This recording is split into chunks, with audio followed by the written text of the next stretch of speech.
Bloqué depuis août 2019, c'est un comité de suivi des accords redynamisés qui s'est réuni ce 19 janvier à Bamako. Fort du soutien du commissaire paix et sécurité de l'Union africaine, des ministres des Affaires étrangères du G5 Sahel, mais aussi des représentants spéciaux pour le Sahel de l'Union européenne, de la France, cette session vise à manifester la solidarité de la communauté internationale à l'endroit du peuple malien.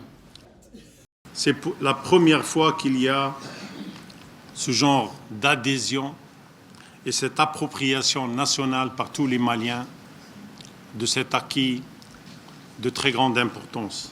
Nous savons bien que ce qui se passe au Mali a forcément des répercussions sur l'ensemble de nos pays, les pays de la région.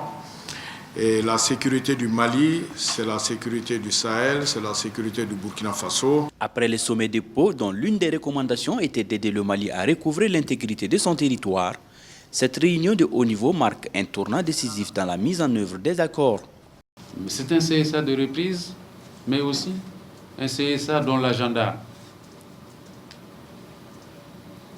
est décisif pour le processus de stabilisation du Mali, pour le processus de paix au Mali. Parce que l'agenda de cet accord, ce sont les conclusions du dialogue national inclusif malien.